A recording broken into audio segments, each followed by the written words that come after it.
Hey, everybody, welcome back to another episode of Samp&Chance. Here we are. It's Thursday afternoon, 2 days away from Super Saturday, as I call it, chock full of fights for that day. But joined with me, as always, is our man with the master plan, Mr. Chance Michaels. Chance, how are you, buddy?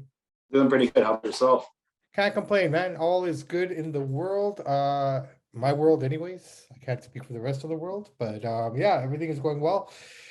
Wow, Saturday is shaping up to be a crazy day of boxing, man. When they say it comes in waves, it comes in waves. It's been pretty quiet. We've had matches, but nothing like this Saturday. This Saturday is just wall to wall. Where do we start? Why don't we Pick start in one. America? Why don't we start in the States? All right. Berkeley Center. The co-main event for this night is one Caleb Plant going up against Anthony Darrell. This is a super middleweight eliminator fight for the WBC title, held by Canelo. Caleb Plant, first fight coming off the defeat to Canelo Alvarez. He took a little while to get back into the ring. I think he was looking for an opportunity, the quickest way back to the title. I don't know, man. This should be an interesting fight. I think it's his to lose again, to be honest. He's a favorite. Well, he has to be. Darrell's what, 37? He's like near the end of his career. Yeah, I think it's more of like a tune-up fight for Plant, or at least that's what they're hoping it'll be. Well, I mean, whatever it might be. I mean, either way, it's going to put him right back into the title picture contendership again. So, you know, it all kind of good co-main event though. Most boxing cards only have one good fight, at least on the marquee. But at least there's some names that people know. Most boxing fights, you get the main event, a bunch of no-namers they've never heard of. Not saying those fights can't be good, but at least this time we know the guy. Well, this is an interesting one, man. I mean, you got Frank Sanchez on this card as well. You got hold on here. Let me just get back here to take a quick peek at what's the rest of this card looks like here. I can't find it, but like I said, for the most part, all 7 fights are pretty good. Pretty solid card. This is a pay-per-view too. Yeah, so it's a pay-per-view. Stack it. And the main event of the night is Deontay Wilder against one Robert Helenius, former training partner of his. He's coming off of 2 impressive back-to-back knockout wins himself. That is Helenius. Heavy favorite is Deontay Wilder. He had a knockout undercard of Fury Wilder 3. So yeah, that's correct. He's knocked that guy, same guy out, Anthony. His last name eludes me, but I remember Kwanchuk or something like that. Kwanchuk or something. Yeah. He knocked him out back-to-back times. So, you know, they fought twice in a row and he handled them both times. Now, that being said, no disrespect to Kwanchuk, but he ain't not Deontay Wilder in any way or form. Not even close. But that being said, there is a chance that this guy could actually pull off an upset, if you want to call it an upset. Maybe an upset, according to the sharps. Deontay Wilder's an 8-1 favorite. So people that don't know betting, you got to put $800 on Deontay to win 100. Yeah, no, that makes sense. They got Robert at a 5-1 underdog. So the books are giving Robert no respect. Basically, by looking at the line, they're saying he'll last 5-6 rounds and be KO'd. Possibly, I mean, that seems to be the story in most of his fights. That is Deontay Wilder's. But here's the thing. Did Tyson Fury write the book on how to beat him now? I think so. And I think another thing that people aren't taking into account is that Fury knocked this guy down many times. After a while, like Chuck Liddell never used to get knocked out. Now you touch a guy's chin, he falls down. So maybe he softened his skull up a bit to set up for an upset. Well, possible. I'm just looking at it from this perspective. Deontay Wilder, after that last fight, was pretty much done with the sport. 85%, he said he was. Yeah. And until he had that ceremony in May in Tuska, in Alabama, where they gave him the statue and whatnot, that kind of reignited him. So that being said, does he have both feet in the door here, or is 1 foot in the door, 1 foot out of the door? I think he's got both feet in the door for the simple fact that this is a 2-and-up fight for him. He wants Joshua. He's talking about a 4th fight with Fury. I hope that never happens. Fury's already beat him enough times. I want to see that again. But he wants to fight Joshua and fight Usyk and those guys. So I think he's 100% in to finish Robert off. Like I said, and it's all about the money for him. Yeah, and I mean, taking into account also that Helenius was a former training partner, sparring partner for Deontay Wilder, so he kind of knows how he works. He does. Him being away from the sport and only kind of coming back into training, I kind of question. I question if he's going to be all there. I think he'll be there enough to knock this guy out. No, I'm not sure about the Joshua fights, but this fight, Deontay hits so hard. Probably the hardest hitting heavyweight of all time, maybe.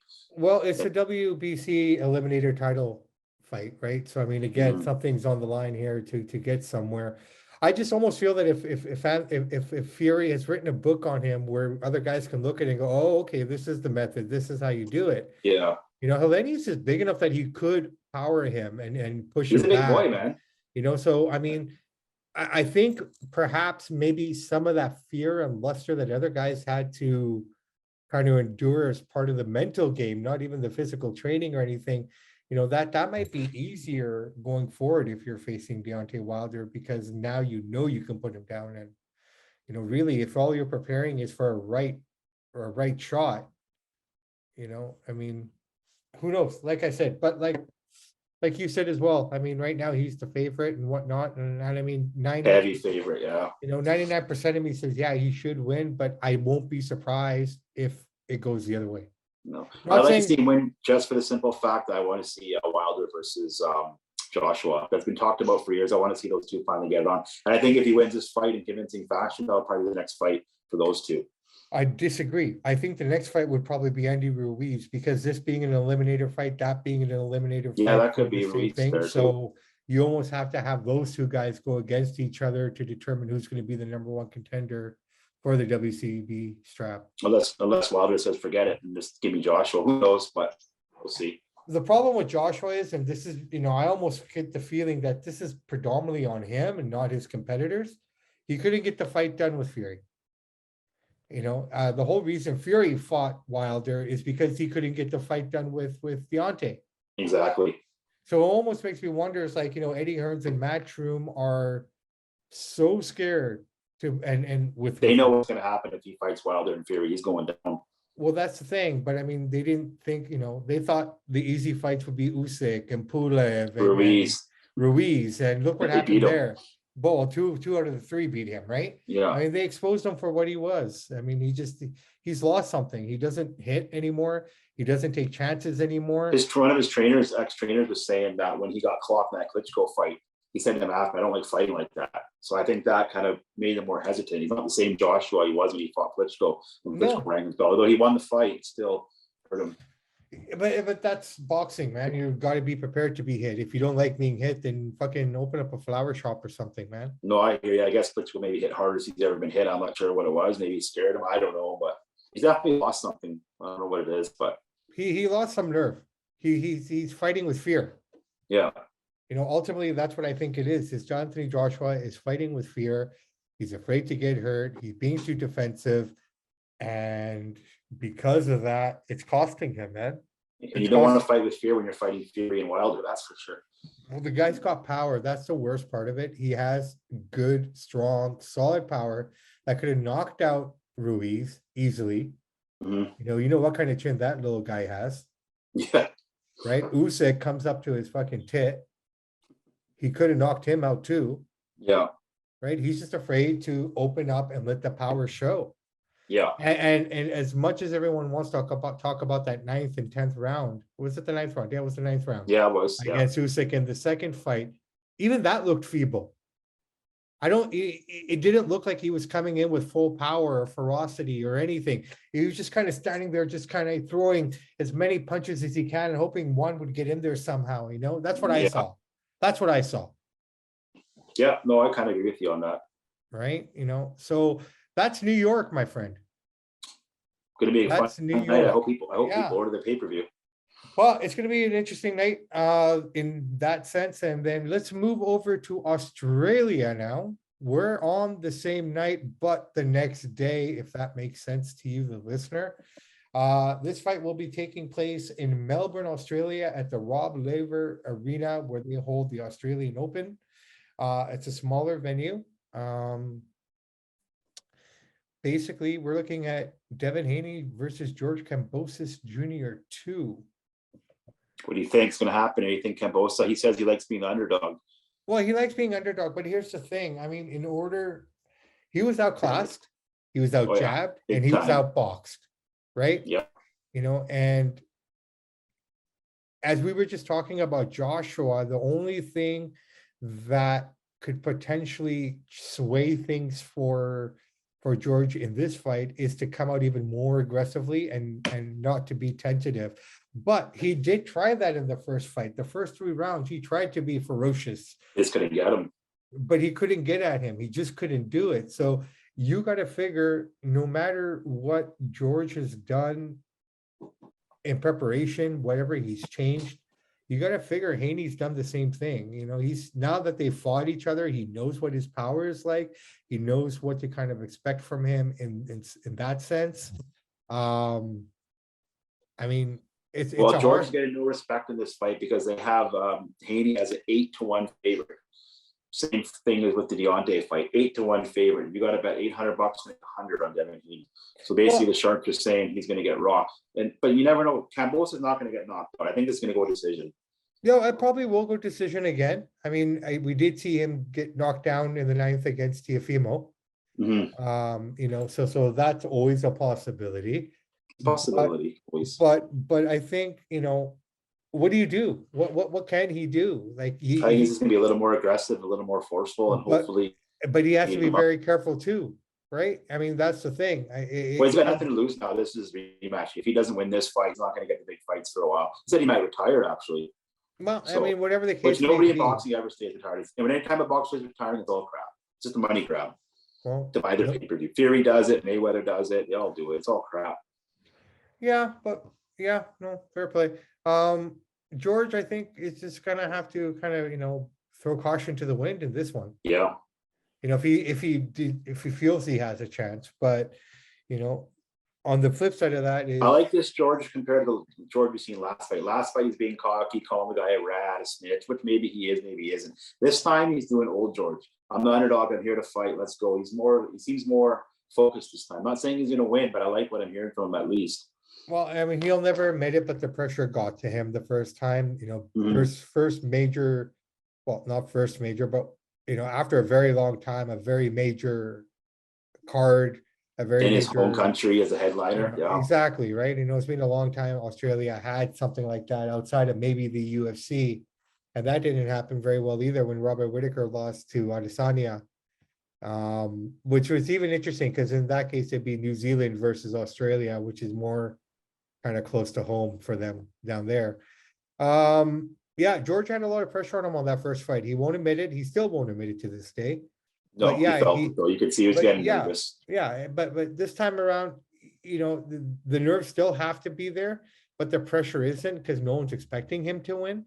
I don't think No, anyone was, everybody's expecting him to lose. but the thing is, no one expected him to win the first one either.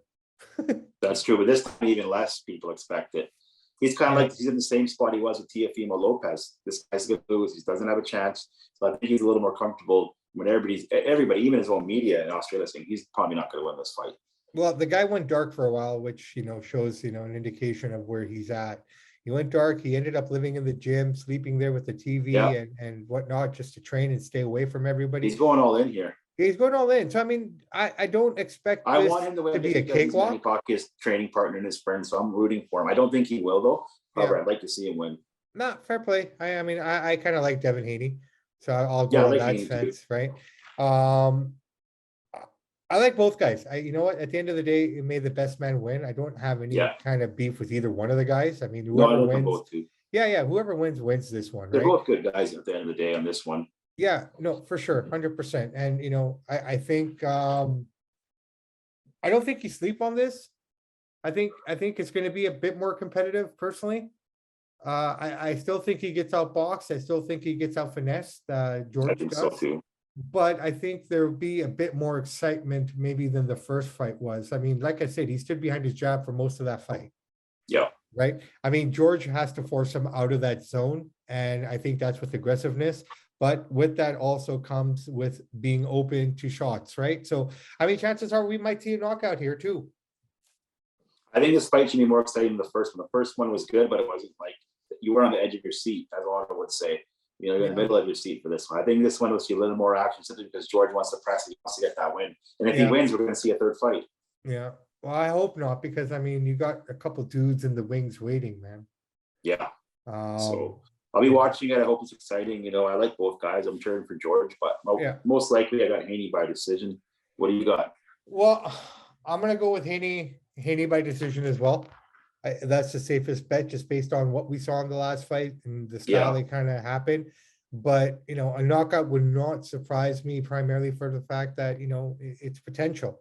I mean, one simple mistake, too much of aggression, you're opening yourself up, and these, a ring IQ and a ring technician that Haney is, you won't, have a very long window of opportunity to close before he no, connects to you. So, Haney by decision, I think that's the fair call to make. I'll say Deontay in the 8th round, knockout. And I think Deontay even quicker. I'm going to say 5 rounds and under. He's going to put him out. no, I'm gonna say 8. I think, again, he's gonna be a bit tentative. I think he's gonna be on the back foot a bit. It's gonna take him a few rounds just to kind of get comfortable again and feel his way around. Direll, knowing who he is and sparred with him many a time, he's You mean gonna Robert? be Robert, sorry, Robert Helenius. Yeah, he's gonna have to. I think Deontay's gonna have to play cautious a little bit. I mean, there's a lot riding on the line from here too. I mean, Yeah, this this is, could I be. just see it as a tune-up fight. Just throw this guy, throw him a bone, knock this guy out, get up in the mix again, and get with the U6 and Joshua. That's how I see it. Well, and again, you're not wrong. Mhm. I don't think your approach or view is wrong. I just think that I think people are sleeping on this a little bit. I think this is gonna be. Possible. I mean, I'd like to see it upset, so it's fun. I don't think the outcome's gonna change. I think the outcome's the outcome, but how the outcome happens is what's gonna be interesting. Yeah, You know, I almost see this being like an Ortiz fight where he's basically outpointed for 5, 6 rounds, and then he just comes in with that one shot, the lays out. Yeah, he's got so right? much crazy power. It's scary. I've always been curious to know how many fights has of all his fights that he's been in. How many fights has he been behind on the card until the knockout blow? That I'm not sure of. Neither I'm am not I. sure. I'm just curious. It's just a thought I had right now. So, so yeah, so we got that. All right, but the day starts out in England at the O2 Arena. This was supposed to happen about a month ago, but the Queen died and they postponed it till now. A huge women's card. This is actually, I'll be honest, man, of all the fights that we've talked about here, I think the promotion and the media outreach or just the outreach to promote it, these guys did an amazing job, man. You got CLARESSA Shields against Savannah Marshall. These two definitely do not like each other. It's going to be an interesting fight. They got a long Savannah, history together. huge history. I mean, the only defeat that CLARESSA Shields ever suffered in her career was against Savannah Marshall in the amateurs. Yeah, That was 10 years ago, 10, 12 years ago, maybe now, something like that. But it's just kind of like that's been eating at CLARESSA Shields for a long time. I mean, she's a self-professed GOAT of women's boxing, and to a large extent, it's really hard to argue. The woman is so skilled and so strong. I'm looking forward to this fight in particular. It's just the back and forth that build up to this. If you get a to be honest, I'm chance, not going to watch this fight. There's too many other fights I'd rather watch. I'll watch the highlights of it, maybe watch the main event the next day, but I won't watch it in real time. yeah, I'll probably watch it in real time because I'm that guy. But the match that I'm kind of looking forward to more on this card is the co-main event has Michaela Mayer against Alicia Baumgartner. Man, these two are going back and forth, man. The barbs that they're throwing at each other. Well, they I got mean, to. They got to sell this fight, or else nobody's going to watch it. They got to generate interest, right? I believe they hate each other, but they got to sell this fight. Now, well, here's my main question: is this a pay-per-view or is it on free TV? it's a pay-per-view in the UK, and then it's on free TV on ESPN here. Okay, because I was going to say, it has to be free over here. Okay, that makes sense. Yeah, I didn't and look into it, that's why I'm asking you. well, it's in the afternoon, right? Yeah. I mean, it's coming What from sucks is England. going up against football. That's going to be tough. Well, that's a Saturday, so I don't know what football it'd be bothered Why with. is this on Sunday afternoon? No, this is Saturday afternoon.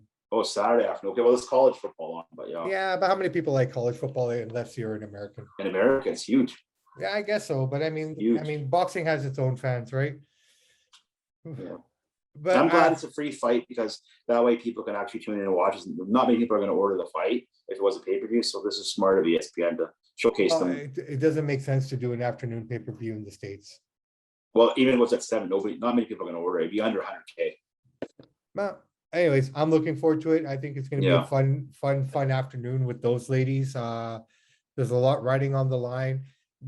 Elisa and Mikhail Marigor for undisputed in their fight, and Savannah Marshall and CLARESSA Shields. Chris is looking to correct the one loss that she had in her career.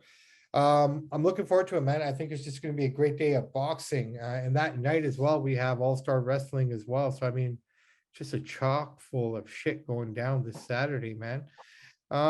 Busy day. Busy day indeed.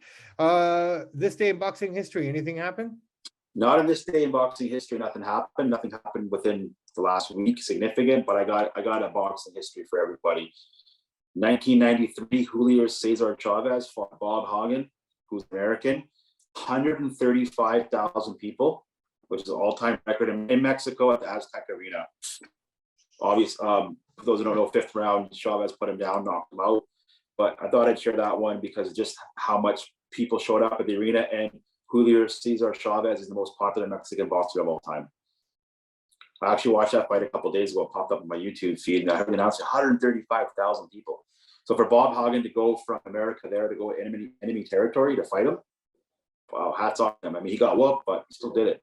Yeah, well, I mean, that's just an insane amount of people, man, in one place. 135,000 people say Canelo, like he's popular, but Chavez is the most popular Mexican boxer of all time. Yeah, I'm talking about Chavez Senior, not his son. No. Chavez Senior, I mean, his record speaks for itself. He has but over like 100. you said, I think he's got like 110 professional fights. no, he has, and he's got over 100 wins or something like that, right? I mean, That's but pretty crazy. I think you said it. How many taxi cab drivers count? Yeah, that's what he said. Right. Yeah. So, okay. So basically, that's basically all of Saturday right there, all lined up, ready Jam-packed to action. go, man. Jam-packed Three big action. fights. Oh, what else, man? What else do you got? Anything? Well, you want to touch on? Actually, we'll preview it a little bit more later as we get close to it. But I'm thinking right now, the biggest fight of October. We'll compare the numbers with the Deontay Wilder pay-per-view numbers with the Jake Paul numbers.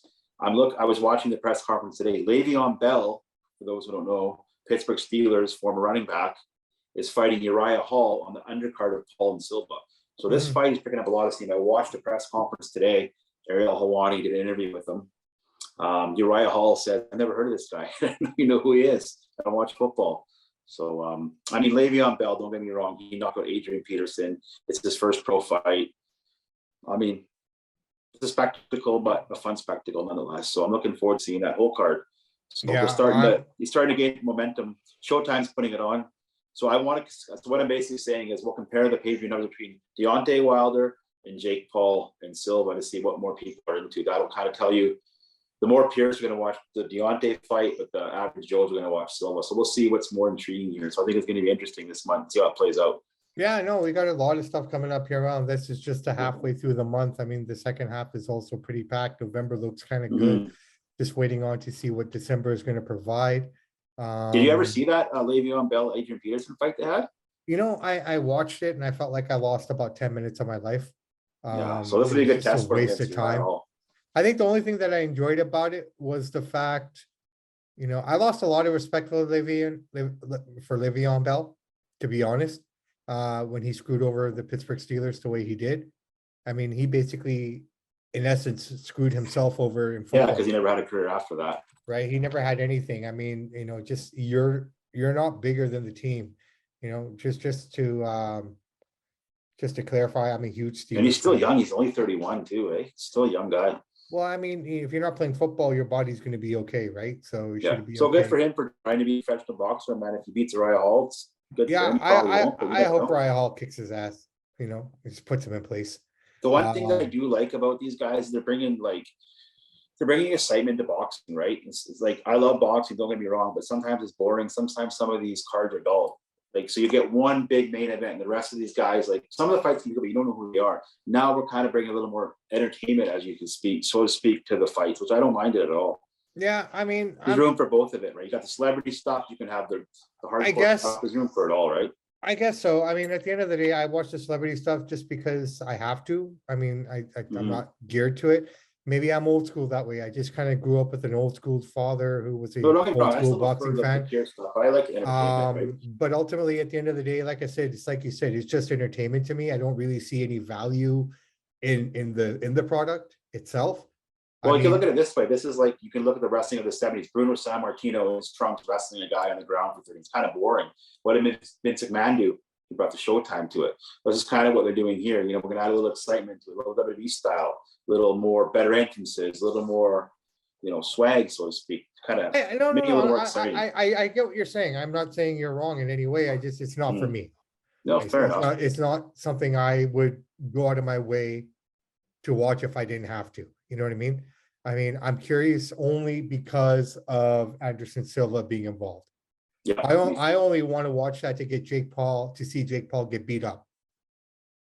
He might lose. He's not the favorite. Yeah. Right. You know, that's why I'm interested in that fight. Oh, this guy could potentially do something to him. But it's the same thing though. When Mayweather fought Logan Paul, nobody got hurt, right? So this is going to be a real fight. But the thing is, Well, it's like that's a 25-year age gap. And Anderson's old, Jake's young. So Jake, I think, will be able. Anderson will probably outpoint him and win, but Jake will be able to absorb his punches just because he's younger and he's bigger. Right? It's about almost a 25-year age gap. That's a lot in fighting.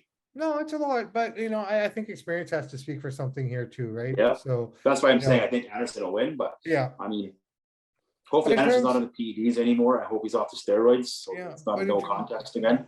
But in terms of all this celebrity stuff and internet influencers and whatnot, I think that's just bullshit, waste of time. It really is. Yeah, Like I don't care the numbers. I don't care who it brings in, because I think most of the people that it brings in are like-minded individuals that way anyways. I mean, they're not boxing fans, but they're into that kind of, you know, faux pas style, if you want to call it. So I get it. I'm not saying anything against it. It's not my cup of tea, but I'll watch it just, you know, because it's interesting. Well, yeah, I tell you right now, these Paul brothers are doing big things because your boy Triple H has got him headlining in Saudi Arabia. We got Jake Paul, we got Logan Paul, so I'm happy for them. If they can get the money, and it's all about money at the end of the day, it's prize fighting, so good for them. No, nothing against them. I just saying as a whole, as a general, it just doesn't do anything for me, man. Fair enough. Fair enough. Cool, brother. All right, I'll tell you what, let's wrap this up. We'll get going here. It's just a quick preview show here for all these amazing fights happening this weekend. Yeah, it's gonna be a fun weekend. Guys, thank you very much for taking the time out to listen to us and hear us. Oh, one more thing I want to tell the audience. I will be bringing you, what flavor do you prefer? Grape, strawberry, orange? What's your favorite kind of Gatorade or Powerade? Oh, I would probably be a grape or fruit punch guy. Okay, I'm gonna bring you a great prime drink, which is Jake Paul's and KSI's hydration drink on Saturday. You can try it. Oh, okay, cool. Yeah, I haven't seen you in a long time, eh? Pretty good, actually. It's good. I didn't know about it until my kid told me, but he's like, Dad, Jake Paul makes it. He does with KSI. Okay, pretty good. It's like a Gatorade, I guess. Cool, yeah, well, interesting. To be fair, you told me about it, but I don't think I've seen it on the. It's hard to find. It's not like at your Chevrons, at the specialty store, like Mr. Munchies or those kind of stores. It's not everywhere yet. Oh, okay. But then again, to be fair, I don't think I looked for it either. Yeah. Well, I'll bring you one. All right, cool. All right, brother man. On that note, let's end this up. My name is Bobby Sampson. I am joined with Chance Michaels. And in the words of the great AC/DC, those like, download, subscribe to the podcast, we salute you.